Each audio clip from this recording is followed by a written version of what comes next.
Good morning. Good morning. How you doing? Wonderful. God is good. All the time. He is good. So I want to ask you a couple of questions this morning. I'm going to move this so it doesn't fall.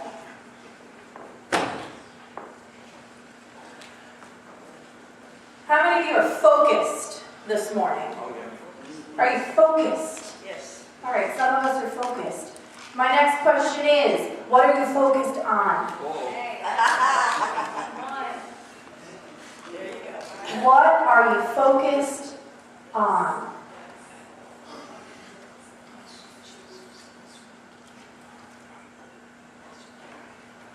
I don't necessarily love titling a message, because I find that just sets me up once I'm up here and start talking. God just kind of takes it in a different direction. But if we could title this message this morning, it would be Fix My Eyes. Yes. Fix my eyes. And what does that mean, you say? Well, it could mean a couple of things. It could mean that I don't see things the way that I need to. My vision is blurry. Therefore, fix as in heal my eyes. But the word fix this morning, I think, more associates with the word assert. Vocab lesson this morning. Assert. Fix my eyes. Focus my eyes. Yes. So again, I ask you today, what are you focused on? And by the end of service, hopefully we'll have a better understanding or a better knowledge of where and how we need to fix our eyes. So there are a couple of scriptures I want to reference, and today I just want to talk to you. I just want to share with you some things that have been on my heart, some things that I've been going through, some things that I've gotten some resolution about, some answers about. And some of this stuff, it directly points back to me, and I'm hoping that if it's a circumstance and a feeling and a conviction that God is shoving in my direction, that maybe it applies to some of you too, because we're all human, right? And the more I think no one understands what I'm going through, there are plenty of people who understand what I'm going through. Amen. Kind of one of those lies of the enemy. Nobody knows what you're going through. Nobody cares. Yeah, that's not true. So if I were to put a benchmark scripture today, and if Miss Jenny was in here, she'd probably laugh at me, because when she called, I was driving, and I said, no, use Isaiah 26:30. Got off the phone, and she called me 5 minutes later, and she goes, "Sweetie, we have a problem. There is no Isaiah 26:30. I added a 0. I said, okay, well, I don't have my message open, so use Psalms 121:1. I know that's there. Well, I'm going to use both of them today, if that's okay. Psalm 121, 1 and verse 2, say, I lift my eyes to the mountains. Where does my help come from? My help comes from the Lord, the maker of heaven and earth. I lift my eyes to the mountains. Where does my help come from? Do you need some help this morning? Amen. Yes. I do. Amen. So where are your eyes fixed this morning? What are we looking at? What are we focused on? Because we live in a day and an age where being busy is the thing to be. I'm going to focus on this, I'm going to focus on that, I'm going to do this, I'm going to do that, I'm going to work, I'm going to raise my kids, I'm going to be a member of my community. I'm going to live my truth. Maybe not Jesus' truth, I'm going to live my truth. If I step on your toes this morning, I'm sorry. Please know I'm stomping on mine. Amen. So when thinking about where's your focus, that is a question I've been asking myself a lot lately. Where is your focus? Where are you fixing your eyes? figure out the answer to that question by looking at the circumstances and things going on in your life and how you feel about them. There you go. Stay with me. So our day-to-day, I don't know about your day-to-day, my day-to-day can consume me. I run a business, I raise my children, I am an active part of my church community, I am an active part of my actual community outside of these four walls. I try to be as involved as I can be. And sometimes I get so busy, Right? Come on. Yeah. I get stressed out. Mhm. And I feel overwhelmed. Amen. And I put so much on my plate, I become ineffective in the areas that I'm trying to do the most good. Yeah. I once heard, probably 2 months ago, I was driving my car, listening to the radio, and a pastor came on. It was just a quick little 2-minute sermon, if you will, and he said something that has hit me really hard, which has caused me to now ask myself, where are my eyes fixed? Where is my focus? And is that focus congruent with my purpose? He stated, especially as believers, if you're a believer this morning, this applies to you. And if not, well, we're going to work on that before we end the service. There you go. As believers, getting busy, getting wrapped up in all the things that we want to be involved in and participate in, there may come a point where the devil realizes no matter what he throws against you, he's not necessarily going to make you stumble into sin or temptation. Because there are some of us that are pretty good at being resistant, right? You've got a really strong relationship with the Lord. But the devil is clever. And the enemy will try and work a loophole wherever he can. There you go. And the thing this pastor said that just stopped me in my tracks, quite literally, was that if the devil can't make you bad, he'll make you busy. There you go. Yeah. You can't see my arms, but I have goosebumps. If the devil can't make you bad, he'll make you busy. Yeah. He'll distract you. He'll deter you. And he's so clever, he'll make you think you're doing what you're supposed to be doing, There you go. while you're neglecting the things that actually need your attention and focus. I am probably the only Christian in this room that has gotten so caught up with trying to do the right thing. Right. Not. Maybe I don't study his word as much as I should.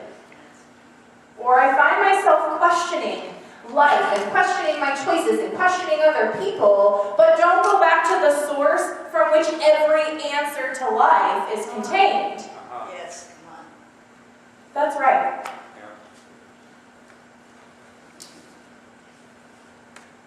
Someone asked me one time, I was talking about myself and had one of those oh woe is me moments, and talking about a deficiency or a lack of ability, or we all kind of self-doubt sometimes, right? I'm not good enough, I'm not smart enough, not pretty enough, not thin enough, not good enough. Yeah. I'm the only person that has felt that way this morning. And they looked me dead in my face and said, "Who told you that? Yeah, come on. Who told you that?" And of course I have an immediate response. Oh, well, this person always said I never amount to anything, or this thing, or this circumstance, or this failure. Yeah, come on. And they said, no. Who told you that? Come on now. Because if anything that's been spoken into your life can't point back to Scripture and point back to what God has said you are, guess what? It's a lie. That's right. It's not true. Which means it doesn't apply to your life. That's right. So who told you that? Whatever it is in your life that you are focusing on that's creating doubt or weakness or insecurity? Who told you that? And if you don't know, take it back to Scripture. Amen. And if you need help finding the answer, call me. I'll help you look it up. Yeah. Who told you that this morning? Who is shifting your focus out of the way that God wants you to focus? So if the devil can't make you be bad, he's going to make you busy. Because if you aren't going to sin against God, he can at least distract you enough Yes. to not work towards the purpose that God called into your life. Because if you're sitting here this morning, if you have breath in your lungs, there is a purpose for your presence Amen. here. Come on. Yes. Amen. Lord. You have a purpose. That's right. And it's a purpose that I can't fill. The person next to you can't fill. Right. Your child, your neighbor, your co-worker, your pastor, they can't fill. It's yours. That's right. Come on. And until we grasp a hold of what that purpose is, we can get real distracted on what we really need to be focusing on. Some of us are so consumed with trying to figure out what that purpose is. We don't understand that if we just look in His Word, if we just open our eyes and say, Lord, guide me, Yes. Uh-huh. Yes. He'll point you in the right direction. He'll point you in the right direction. I promise. And let me give you an example of getting too busy. And even with good intentions. Right. I am not a perfect person, but I love Jesus. Amen. I love my church. Amen. I love my ministry and your young people. But I get busy too. Right. And right now, my life is busy. Yeah. I have talented children who have interests and are talented in ways that make us very busy. On top of running a business and running a family and running a ministry.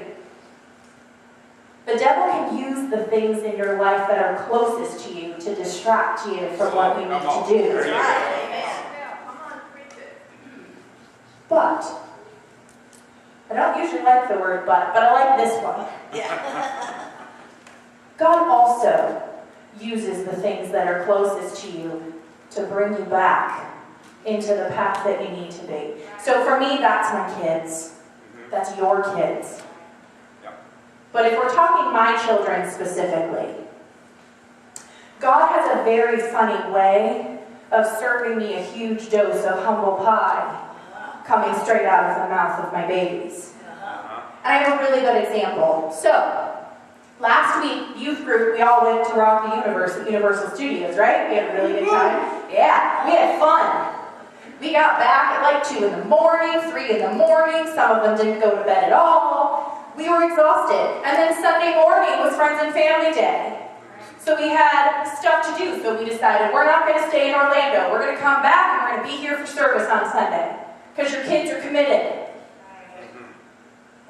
Well, here's a preview of how my week went and the busyness of my life. So I've got this going on. I have a ridiculous amount of things to deal with at work. Crazy clients coming out of the woodwork who need absolutely everything under the sun, and they need it yesterday. It's all about customer service. I put a smile on my face. I'll get that to you right away. Haven't heard from you in 3 years, but it's nice to talk to you. Yeah. So I'm dealing with that. My child has softball practice here, basketball practice there, games here. My son has homework, my daughter has homework. So let's talk about my daughter for a second. I know you hate this and I'm sorry. But you are the main one who kind of pulls me back into reality sometimes, kid, and I love you for it. Alright, so this girl right here is busy. She's busy academically. She takes all the hardest classes she possibly can, which is fantastic. Right now she's on 4 different sports teams. 4. She's on a basketball league for her new high school. She's on a softball league for her new high school, and she's playing on 2 outside softball teams. She kind of likes sports, I think. So she joined these new teams, right? The outside softball team. So she's playing on 2 of them. All we do is get time to sleep, and that's it in our family. So this new team sent out a blast and said, hey, we have a scrimmage game on Sunday, starting at noon. We're going to get in as much playing time leading up for next weekend's tournament. We're going to get the girls out on the field. They need to be here at 11:30. And it was a little last minute, so as a mom, that annoyed me. Like, can you give me at least a week's notice? So I ran to her and I'm like, listen, you got this practice, this scrimmage game. It's pretty important. Listen, we'll go to Rock the Universe. We'll come back that night. I have to leave early to go home and get showered because I have to sing in choir, and Dad has to go to the hospital for first shift. I have to go home early anyway, so you're just going to come home with me at like 4 in the morning. You're going to go to bed, and you can just stay home and sleep, and I'll come pick you up after praise and worship, and we'll head over to the softball field. And usually the response from her is like, great, this can work. Awesome, Mom. Thanks for figuring that out. But that didn't happen. She sat up in her bed and she stared at me. And I said, what's wrong? She goes, or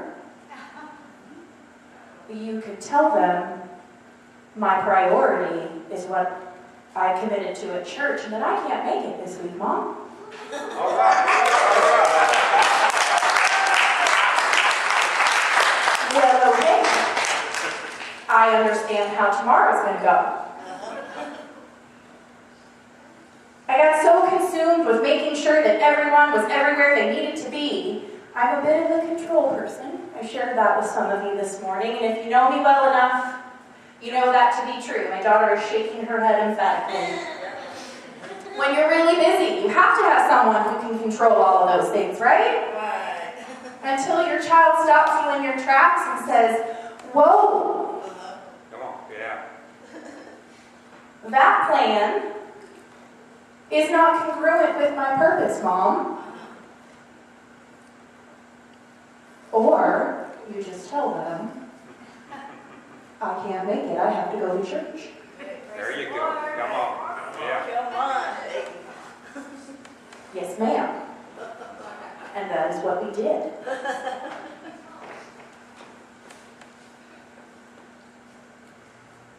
I'm sorry I threw you under the bus like that.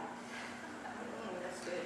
So it made me think of Proverbs 4:25. Because, if that response didn't reinforce what are you focusing on in your life, Jen? What is your purpose here? What are you doing? Proverbs 4:25 says, look straight ahead and fix your eyes on what lies before you. Look straight ahead and fix your eyes on what lies before you. Yes. And if you are a believer this morning, what lies before you is the kingdom of heaven. Yes. Amen. Hallelujah. What lies before you is every good thing that God has promised in your life. Amen. What lies before you is the blessing that you will provide to those around you, and you may not even know it. Why? Because you're living your purpose. When you live your purpose, other people notice. Amen. They notice. Yes. Yes. They notice when you're not living your purpose too, just so you know. That's true, though. It is true. That is true. I'm not one to sugarcoat things. And some people don't take kindly to that, but I can't help it. That's the way I need you to talk to me, so that's what you're going to get from me. What we fix our eyes on, what we focus on in our lives is what we become. What we focus on is what we become. What we think about, what we meditate on, sets the trajectory of every other circumstance in our life.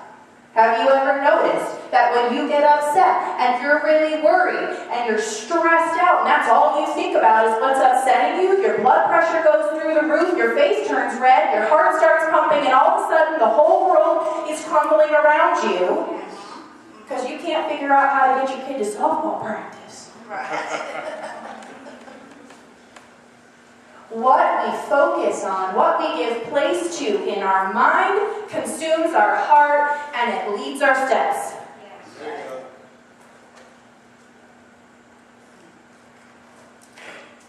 If you want to worry today, if you want to focus on everything that's wrong and the stress in your life, you will have more problems.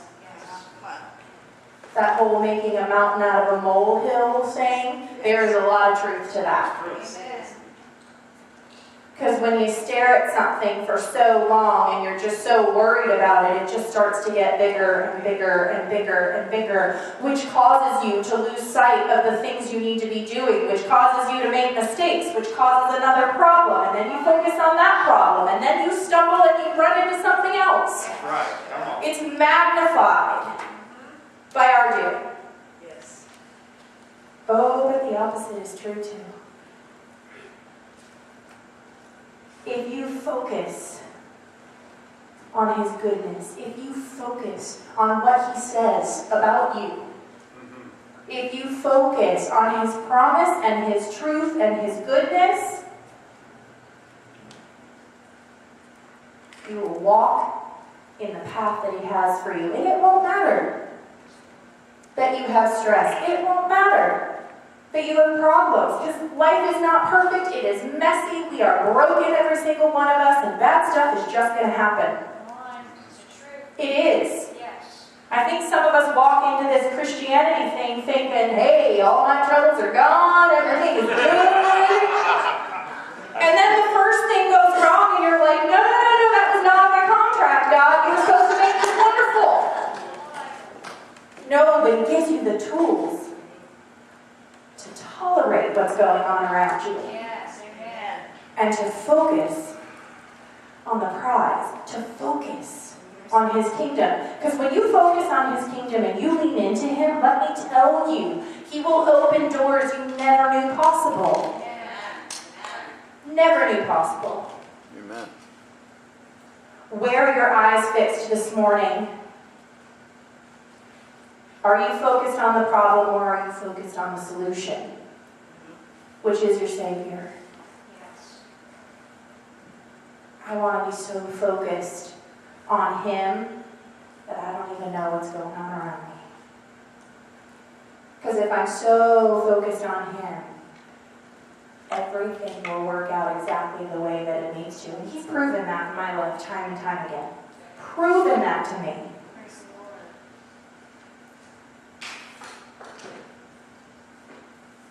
I am one who learns by personal experience.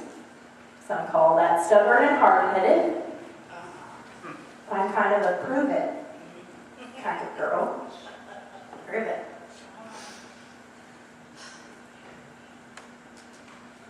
So I get really worked up sometimes, folks, about all the things I have to do in my life. You know, God, You've made me an intelligent woman. You've allowed me to have a great education. You've given me an amazing family to take care of. You've given me these amazing children to impart Your wisdom to and help guide in Your way. You've given me all of these responsibilities, and I'm a perfectionist, so I want them all done just right, all the time. That's a lot of irons in the fire. A lot.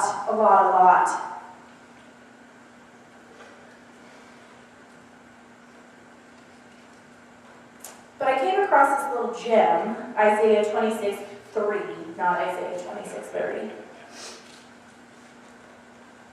And it says, you keep him in perfect peace, whose mind is stayed on you, because he trusts in you. I'm going to read that one more time and let those words sink in. You keep him in perfect peace, whose mind is stayed on you, because he trusts in you.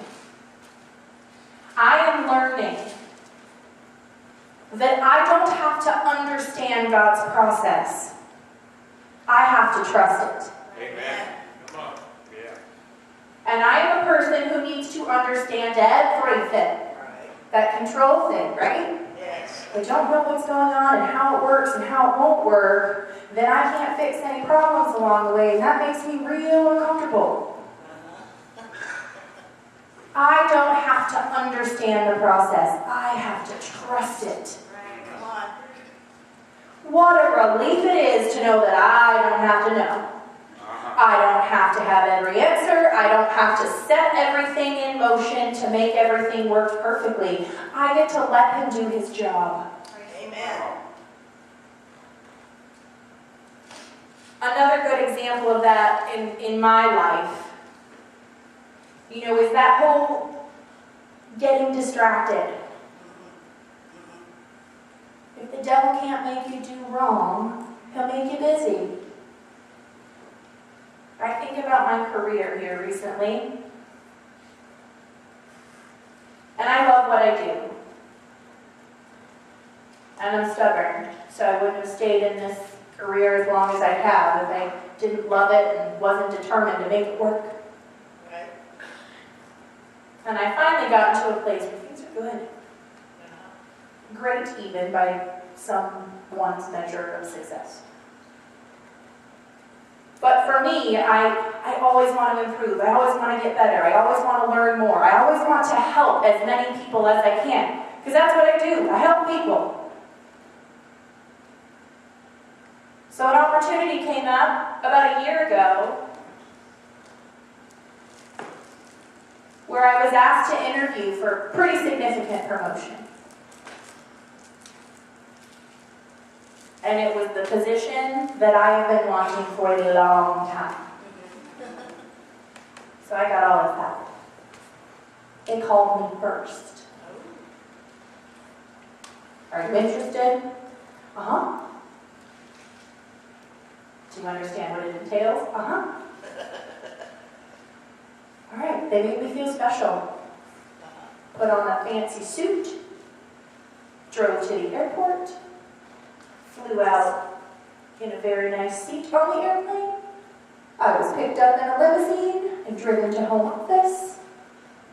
Had my interview. They put me back on a limousine, back to the airport, kind of like the movies. That one day I'm just flying out for the afternoon. I'll be home later. I was home for dinner. I felt good about it too. That interview was on point. My answers were great. They loved me. And a few weeks went by, and we were at camp at KOA. And go figure, they called me while I'm in the middle of a water balloon fight with your kids. So I excuse myself and I try to walk off into the bushes, trying not to fall into the, lake. And just the tone of his voice, I knew the answer. And I got the politically correct, you did an amazing job in your interview. And we think that you are so qualified. It was between you, and no one else. I feel a but coming on. The ones I don't like. And I got a but. But you see, the person who used to do that position, who went back into the field, called us yesterday and said that he'd really like to come back and work the position that you just interviewed for. And he was really good. Really good. And I know the man. He was really good. So right now, we thank you for interviewing, but right now we just don't need you. So of course my lip quivered and, I got off the phone trying not to sound like a moron crying with home office. And then snotted my eyes out in the woods. And then got myself together and walked back and acted like everything was fine. You see, I know now, because there's more to that story, I understand right this moment that job was not the right thing for me.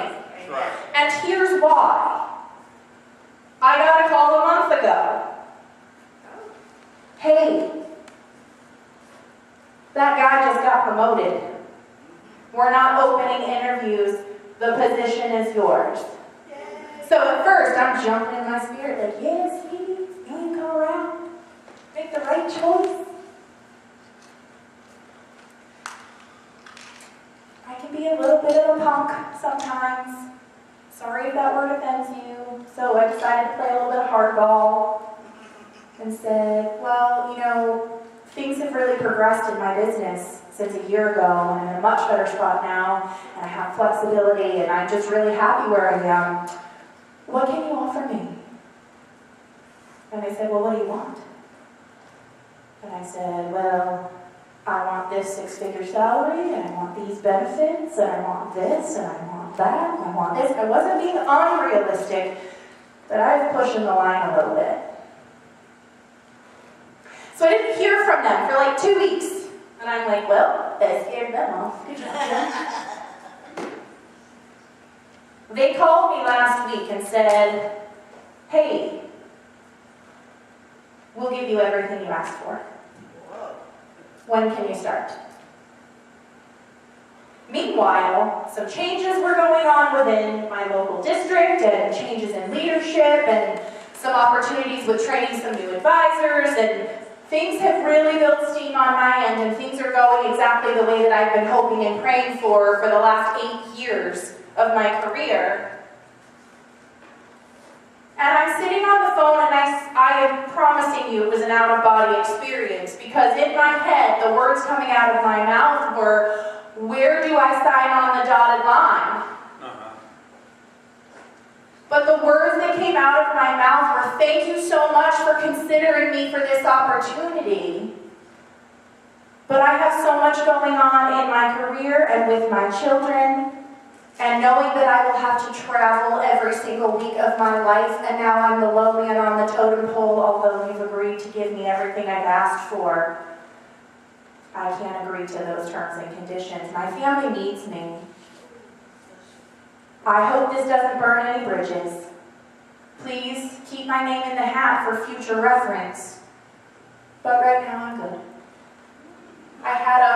Or you can tell them that you have other stuff to do. Because you see, in that time frame, had they offered me that position a year ago, I would have jumped on it without even asking for anything else. And guess what? I would miss out on every game that she has to play, every play that my son is in, every little league practice, every date night, because I would be gone. And although I thought that's what I wanted, I really started to pour into the Word and say, God, what do you want from my life? What do you want from me? What can I do to be the most effective to the most people? Yes. Yeah. And as my head is saying, thank you so much, I'll take it, where do I sign? My heart and my spirit are saying, you need to pour into your family and your children. You need to pour into your ministry. And you need to do the things I set you to do. Even though it may not be what you ideally wanted.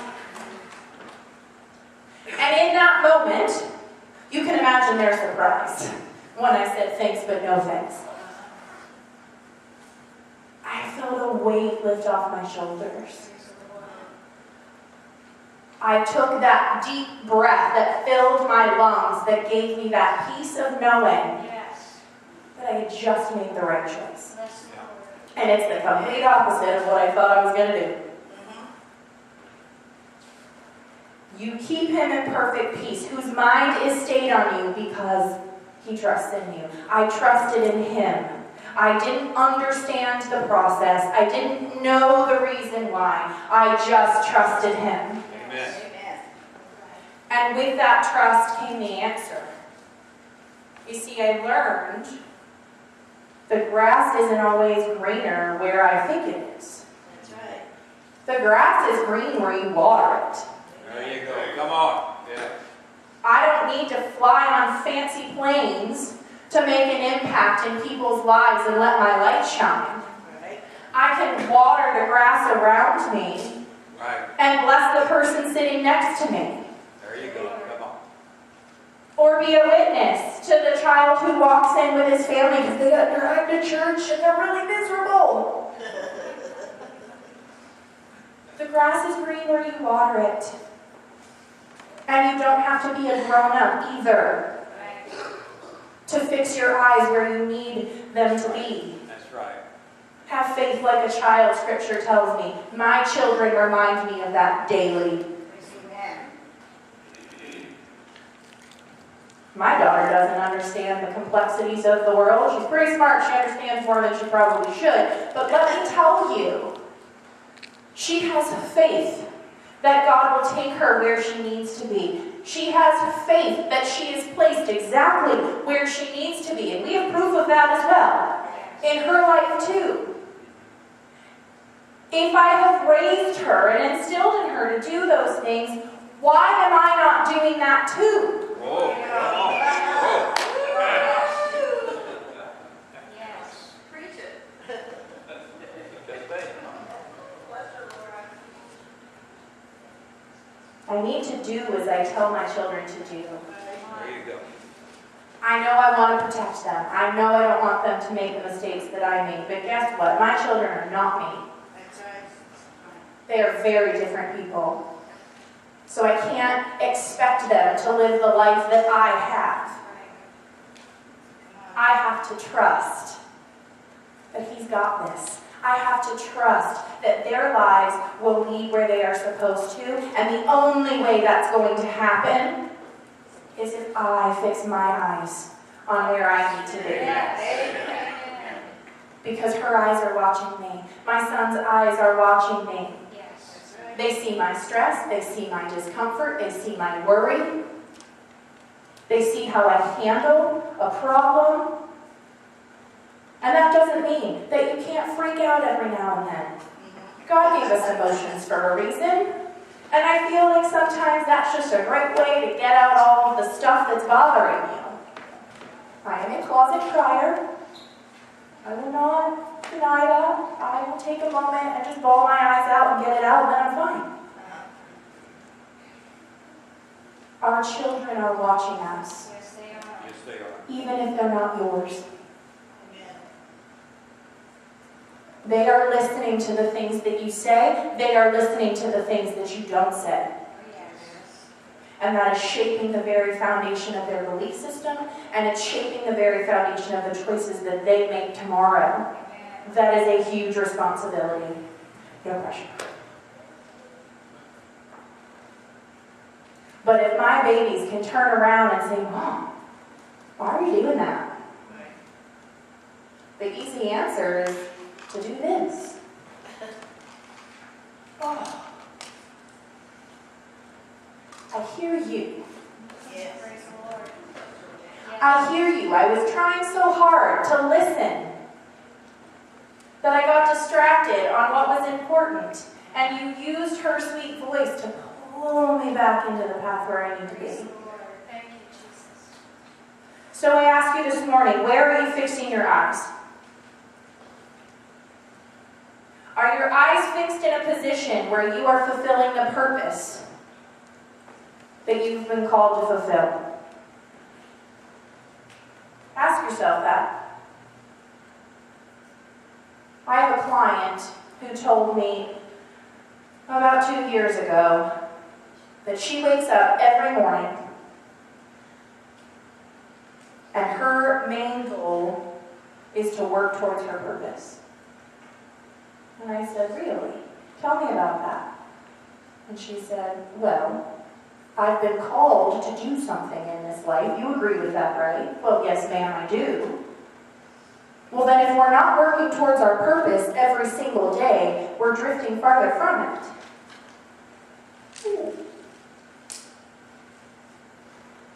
She said, I don't have to make big strides towards my purpose every day, but I have to make a conscious, concerted effort to take steps towards that purpose. Yeah. Huge companies and conglomerates do not happen overnight. They happen in garages with, a couple of nerdy dudes putting computer boards together. And people saying they're crazy and that they can't accomplish whatever. But if they listened, well, we wouldn't have the technology we have today. But every day they worked towards that purpose, and it was turned into something great. If you will choose to fix your eyes on Christ and take all your questions back to His Word, He will guide you and lead you in the way that you are supposed to. He will open the doors that are meant for you. He will close the doors you were never meant to walk through, regardless of how much you needed that. He knows what you need. Focus on His purpose this morning. It is time to stop being so consumed with what I'm not and who I'm not and what I don't have, and focus on whose I am. Yes. Right. Yes. Because once I understand whose I am, I find my value, I find my worth. My worth is not in earthly things. It's not in a fancy jacket or nice shoes. My glory comes in through Him. Praise the Lord. I am a daughter of the Most High King, Amen. as are every one of you in this room. You are a child of the Most High King, Amen. flaws and all. Yeah. There you go. Lord. If you focus on the solution, He will guide you where you need to be. If you want to see progress in your life, because see, we all have a ministry. Yeah, sorry, you have a ministry. Come on. Whether that's saying hello to people with a smile on your face at the door, or cooking breakfast for everyone, or caring for little ones, or being an ear to listen to when someone needs you. You see, it doesn't have to be a speaking position up here, or a singing position back here. You each have a ministry. And it's time for us to focus on making progress within whatever that ministry is, because that ministry is your purpose, folks. Right. Amen. And in order to make progress,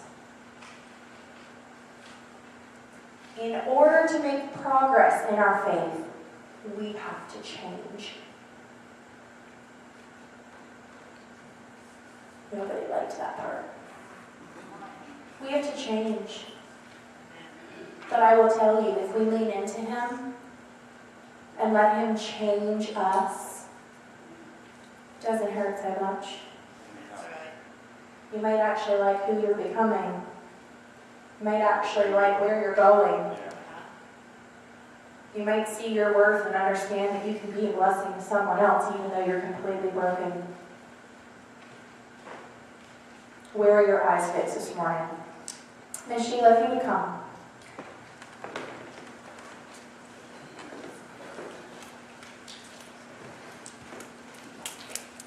I try to challenge you with something every time I speak, and when I challenge you, please know I'm just challenging myself.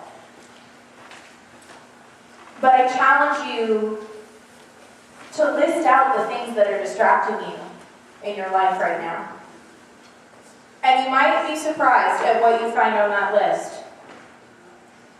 Is it your career? Is it your friends? Is it your family? Is it your peers? Is it your health? Is it your finances? What's distracting you? What has you so consumed on a daily basis? What do you go to bed thinking about at night? Or what keeps you awake at night? And once you identify those items, understand that is your focus. And if it's not in alignment with what God says, ask Him to shift your course. Ask Him to bump you back where you need to be. I don't know about you, I need a little poking and prodding every now and then to say, hey, get over there. You're in my lane, get back in your lane. Don't be so concerned with what's going on over here or over there. And Lord, forgive me, don't be so consumed about what's going on in everyone else's lives around you so that you have something to talk about on the phone. Fix your eyes on what He has for you. And if you don't know what that is, this is the perfect opportunity to shift your mind and shift your thoughts into God. Let me know what that purpose is. Show me your way. I want to walk with you. I want to choose you and only you, because when I do that, my life cannot go wrong. If you could stand with us this morning. Turn your eyes.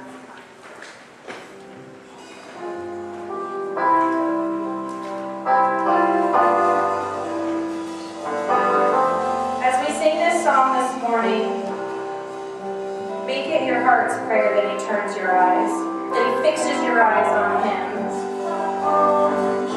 and that He shows you what you need to see, and not what we want to see.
Just